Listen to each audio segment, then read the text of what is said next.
Hello and welcome to the MoneyMagpie Podcast. I'm Jasmine Birtles, founder of MoneyMagpie.com, and today I'm joined by Martin Bould, who is co-founder of a new really handy app called Little Birdie. Hello, Martin.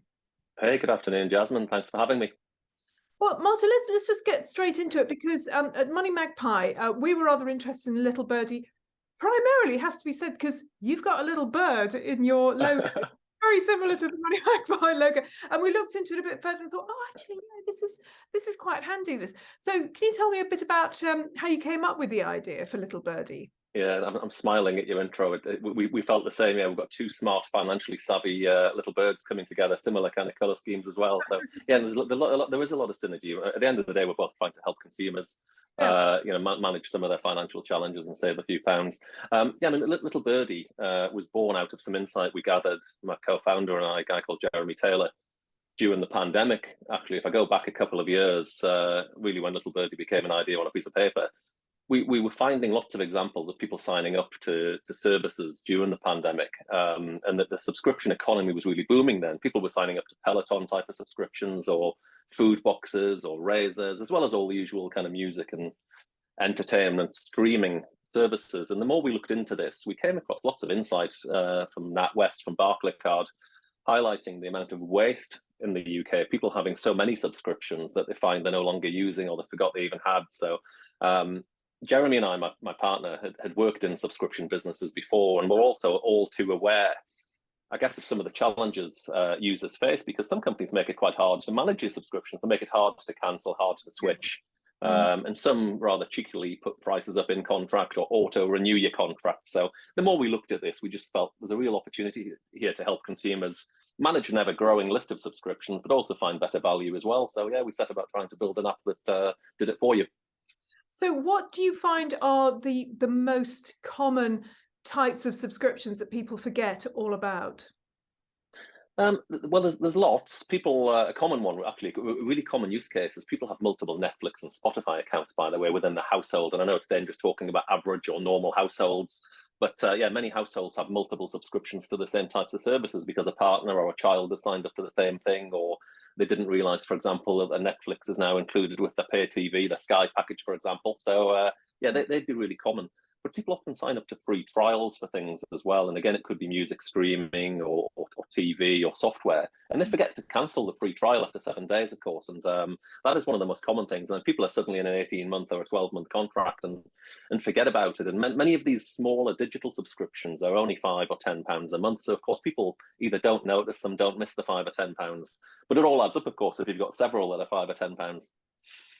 Yeah, and so you're saying you've got a background in subscription services. So I'm guessing that giving a free month, a free first, whatever, that is a really clever way of hooking people in. You know, you're just assuming that a certain percentage will forget.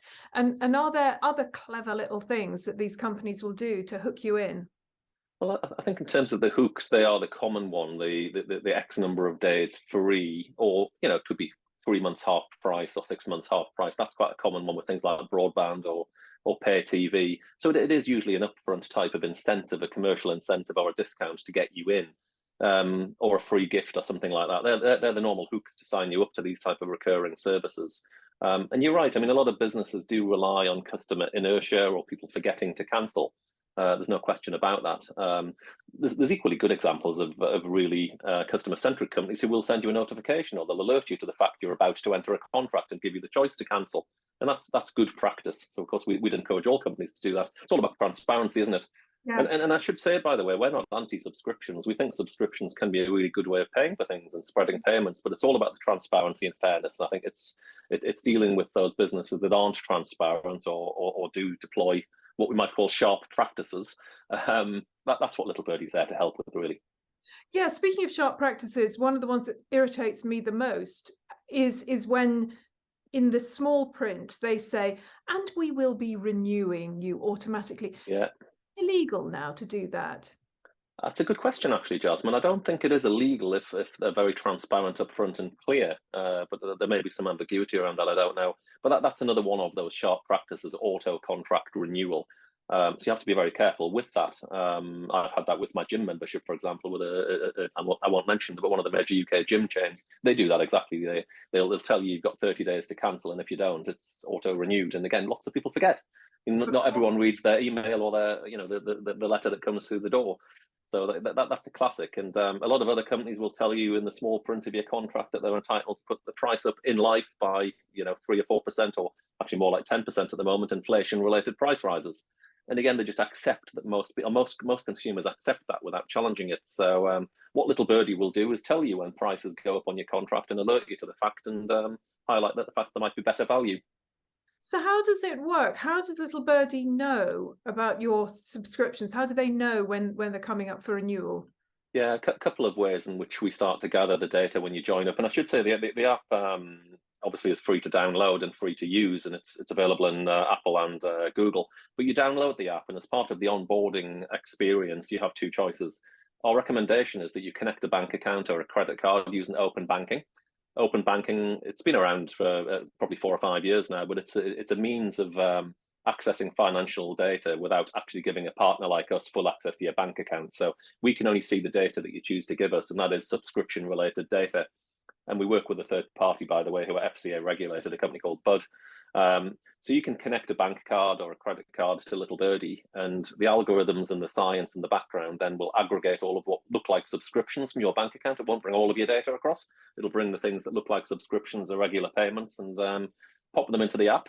And about a third to a half of our users choose to do that. For those who are less confident or less comfortable giving access to open banking to their bank account, we have a manual option as well. It takes a bit longer, but you can go in and one by one add your subscriptions, the brand, the payment, the regularity of the payment, etc. Open banking, of course, doesn't tell us when your contract is up for renewal. It just tells us who your supplier is and how much you spend every month. We make some assumptions with some brands that things are a 30-day or a 12-month contract.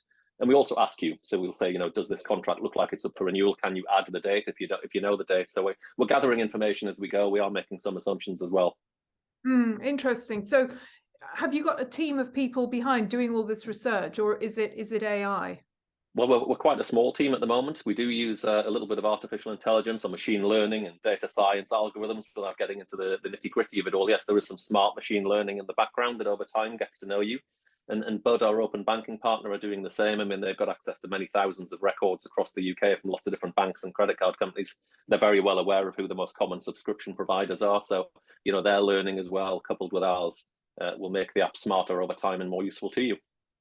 So I'm guessing, I mean, as you say, using averages is a dangerous thing, but I'm guessing, the average person would actually save a couple of £100 a year doing this. Well, we think a bit more. I think if you even just look at some of the price comparison sites like Money Supermarket, who we do partner with, they say you can save £300 on your car insurance. They advertise you can save potentially £100 on your mobile phone bill. So I think if you look at the number of subscriptions and recurring payment products people have, some of our research suggested you could save up to £1,000. But again, it depends on how many products you have, right? And I should be really clear here as well, because not everyone has the same definition of a subscription. Some people think it's just their music streaming or their pay TV. They wouldn't include their energy bill or their broadband or their mortgage or some of these other things like household insurance. Little Birdie will show you everything that looks like a recurring payment and a subscription. So we would include your mortgage or your energy bill, your utility bills, your TV license, of course. Now, some of these things you can't switch, some you can't cancel. But yeah, on average, the average household that we found had well over 20 of these kind of subscriptions or recurring payment products. People usually underestimate by about 50% how many they have. So people think they've got 10 in a household. They'll generally have over 20 when they add everything together. Another example for my own household was we had an annual National Trust and English Heritage payment that came out annually. We forgot to have them, so we were paying for these things we weren't using. But you only see it once a year, of course, if you happen to look at your bank account in that month. Exactly. And that is the problem. There's a lot that we've got that we could use. But I'm interested that you mentioned energy and insurance, etc.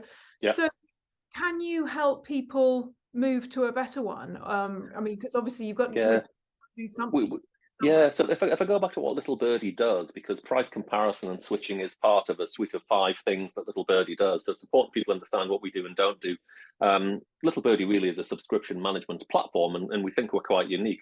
there are other businesses do some of what Little Birdie does, but no one does it end to end the way we do these 5 things. So the start point, as we've said, is showing you what you have got in the first instance. So through the open banking connectivity or the manual connectivity, we'll tell you all of the subscriptions that you do have. The second thing we do then is allow you to set up notifications for moments that matter. And the common moments that matter is the contract up for renewal or cancellation? Has there been a price rise, or is a free trial, for example, coming to an end? So giving you that information and that insight's really important. So that's number 2. We will then, through our partnership with Money Supermarket, and we're working with 1 or 2 other price comparison sites as well, aggregate for you what we think are the better deals in the marketplace. And at the minute, we cover insurance, pet insurance, car insurance, travel insurance, broadband, mobile phones, and energy. And I'll come back to your question about energy specifically. If you do find better value, you can manage the switch to a new supplier through the app as well. So that will be the 4th thing, managing a switch of vendor. And then the 5th pillar of the proposition, which we believe is exclusive, we haven't seen anyone else offering this in the UK yet, is click to cancel. So in the app, for a whole host of vendors, you can actually, in a very slick 3-stage process, cancel your subscription. So you don't need to send a letter, an email, or call a call center and have to haggle with somebody. And there's many popular brands included in click to cancel, like Disney Plus, Paramount, Audible. We have a guided cancellation process in the app as well for common telecoms and broadband, and well, even things like some of the gym memberships or music streaming services. So there's a whole host of brands and products that we can help you cancel as well. So yeah, they're the 5 things that Little Birdie does really: show me, notify me, help me find better value, help me switch, help me cancel. On the point about switching to better value, energy is really tough at the moment, as you know, and I'm sure it's been well documented that there aren't really any deals to switch to given the government's price cap. So all suppliers are pretty much offering the same deals. I'm sure that will change in the months ahead. So there will be lots of value to look for in energy. But at the moment, the common things we can see people searching for on the app and switching are mobile and broadband and kind of pay TV, to be honest. Oh, interesting. And I'm guessing that you've got some other plans as well. I mean, what you've said is a lot, frankly, as you say. I don't know of another app that does all of that. But have you got other plans as well, for the future? Well, we have, and I think we're a typical startup. We're very early in our life. It's we're only 4 months old, so we've done well to get as far as we have. We've had some great feedback from users on things they like to see. We're very focused at the moment just on improving the user experience, to be honest, and making those 5 pillars of the proposition as slick as they can be and as effective as they can be. We want to get more personalized over time as well. And what do I mean by that? We touched on artificial intelligence and machine learning earlier on, but you'll be familiar with many businesses who send you emails and notifications with stuff that's frankly irrelevant. You get bombarded with a lot of stuff and people ignore it. So we want to only be really notifying people and emailing users about stuff that's super relevant to them. You don't want to know if there's a broadband deal that's more expensive, or it's not the speed that you want. You want to know that it's the speed you need, it's better than what you already have, and you're eligible to get it. So really, personalization and being really relevant at the moment that matters. The most important thing for us actually at the moment, focusing on that data, using the data correctly. But yeah, listen, we want to build a community platform. We want to put users in touch with each other so they can share deals. It would be great, wouldn't it, if we knew when 100 or 1,000 of our users' broadband contract was coming up and we could go and negotiate a bulk deal for them all. Right. So, we see group negotiation on the radar. We see community kind of sharing of information and insight. We'd love people who are making savings to give them the option to donate it to charity. I don't know if you remember in Waitrose, you used to be able to donate a green coin, didn't you, to a charity of your choice. We'd love if we could save you some money for you to be able to donate that to a charity, for example. So, loads of things to go at as we grow and hopefully get through the next couple of rounds of funding. Excellent. Well, thank you so much, Martin. That sounds great. Before we go, how does somebody get hold of Little Birdie? And it is free to download, isn't it? It's free to download and it's completely free to use. You can get it in the Apple App Store or the Google Play Store. The website's littlebirdie.co.uk. If you want to go and find out a bit more information first, there's a couple of cool videos on there in terms of how the app works and how open banking works. So we'd encourage people to download it, give it a go, and give us some feedback as well. Great. Thank you so much, Martin. That's Martin Bould from littlebirdie.com, which is a subscription management app and rather handy too. I've been Jasmine Birtles. This has been the MoneyMagpie Podcast. Like, share, tell all your friends, come back to us and sign up to the MoneyMagpie newsletter at moneymagpie.com. Great to see you.